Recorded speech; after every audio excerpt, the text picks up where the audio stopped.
Quelle déception que d'avoir à reprendre ce dossier dans le contexte qui a été décrit par les uns et par les autres. Et j'aurais dire très amicalement à Serge Masson que son intervention ne m'a pas semblé à la hauteur.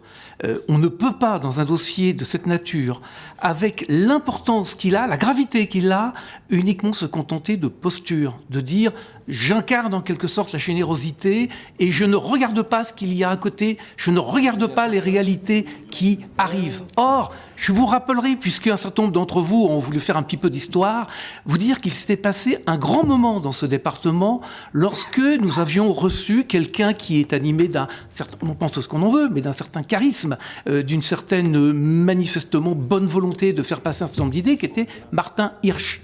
Et il avait su faire passer auprès de nous tous une sorte d'idéal en disant, bien sûr, on va continuer à assurer la solidarité, ce qui est quand même le fondement du dispositif, mais en même temps, on va sortir de décennies d'assistanat et on va faire en sorte de propulser vers la reprise au travail un certain nombre de gens qui n'y arrivent pas ou qui du moins n'y sont pas incités, voire s'ils n'en sont pas dissuadés par les effets parfois pervers des dispositifs qui existaient à l'époque.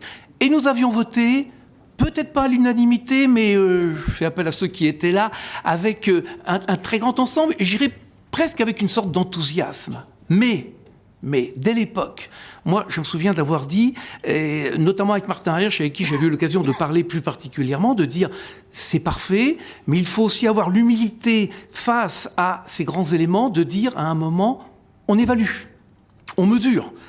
Combien ça coûte réellement ? Et puis, est-ce que ça marche ou est-ce que ça ne marche pas ? Et vous m'avez entendu, je ne sais pas si c'est 10, 20 ou 30 fois dans les rangs de l'opposition, de dire que je ne me déjugeais pas par rapport à là où on nous avait entraînés, mais que cette évaluation, elle n'arrivait pas. Et l'observation qui était faite de dire on n'a peut-être pas tous les documents, etc., pendant des années et des années, c'était un peu... Là, c'était sanctuarisé. Sanctuarisé, c'était le secret, en quelque sorte, sur le fonctionnement ou le non-fonctionnement de ce dispositif. Et aujourd'hui, on arrive le nez dans le mur, où on voit que d'autres préoccupations font que de toute façon, on n'a pas le choix que de regarder.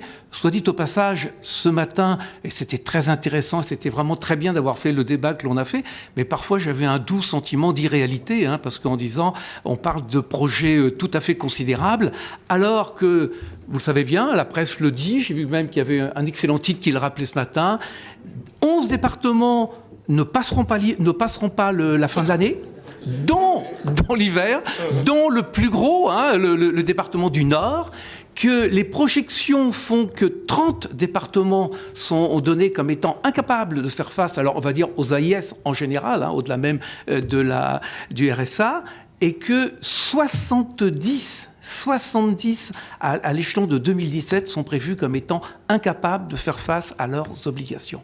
Voilà la réalité. Alors, je dirais franchement, c'est pas à la hauteur de rester au niveau des postures. Il faut bien regarder la réalité et se dire qu'est-ce qu'on peut en faire. Alors, la première chose, je dirais un peu à Yannick, on ne peut pas avoir la seule approche, on va dire, solidariste par rapport à un dossier comme celui-ci. C'est normal de l'avoir. C'est normal de regarder ce qui a été décrit par plusieurs d'entre vous.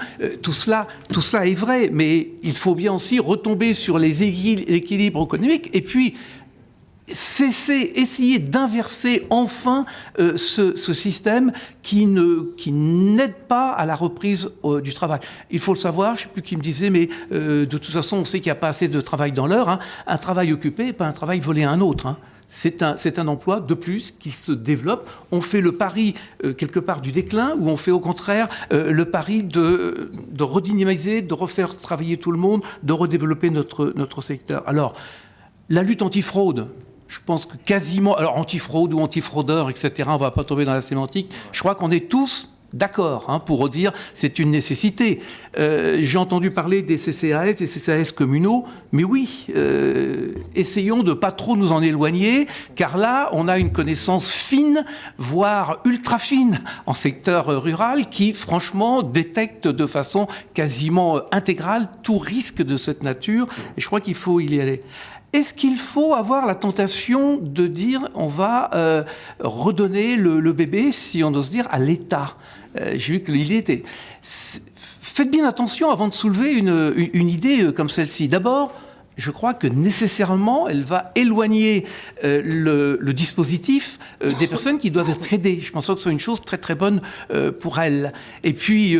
pour notre institution, si on croit un peu à notre institution, avec ce qu'elle représente, avec les connaissances, tout ce qu'il y a d'expérience en la matière, je crois que c'est vraiment quelque chose qu'il faut fuir avec la plus grande énergie. Alors, l'autre idée qui est développée souvent dans le débat public à l'heure actuelle, c'est de dire, à l'inverse, il faudrait donner aux départements la possibilité de moduler, d'avoir leur politique départementale de RSA, etc. Je pense que c'est insupportable, mais ça peut mériter le débat, parce que ça voudrait dire que l'on découpe le territoire de la République entre différentes structures où le niveau d'aide ne serait pas le même. Il faut tenir les deux bouts de la corde, comme dans beaucoup de discussions. Exiger, cela a été appelé par Alfred Recourt.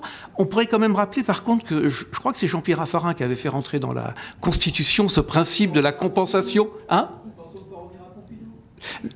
Je dis les choses comme elles sont parce que j'ai déjà eu l'occasion, dans différentes majorités, de rappeler l'existence de ce principe constitutionnel qui me paraît bien peu respecté, et pas que dans ce domaine. Il faut bien entendu exiger, et là, il serait souhaitable qu'il n'y ait pas une voix discordante entre nous sur ce point, et sans mettre même de banderole ou quoi que ce soit à l'entrée de nos locaux, d'exiger que la compensation, bien entendu, intervienne. Mais je crois qu'il faut aller au-delà. Il faut aller au-delà. C'est vraiment d'exiger de l'État le sens de la responsabilité. Moi, je trouve que ça ne peut pas continuer d'avoir des institutions qui prennent des décisions qui sont supportées financièrement par d'autres. C'est pas encore si vieux qu'on a annoncé, et ça donnait l'impression de quelque chose de favorable en disant on augmente le RSA. Bon. Je dirais, si le financement n'est pas derrière, c'est se moquer du monde. Car il y a toujours un moment où la dépense arrive et doit être supportée par les uns et par les autres. Donc, il y a un principe de responsabilité de tous. Je dirais, moi, sans esprit de polémique ou d'incriminer celui-ci ou celui-là, on doit rompre avec ce principe si on veut sauver un dispositif qui est essentiel, mais qui doit être aussi remis à son niveau, c'est-à-dire c'est le filet de sauvetage des gens qui n'ont plus que cela, mais que certains, et en toute bonne foi, puissent arriver à faire la comparaison leur sort en travaillant ou en étant allocataire. Je dirais là, c'est une société qui forcément se crée beaucoup plus de difficultés qu'elle n'en résout. Et pour ça, je crois qu'il faut rester vraiment très, très serein et très raisonnable sur un dossier comme celui-ci.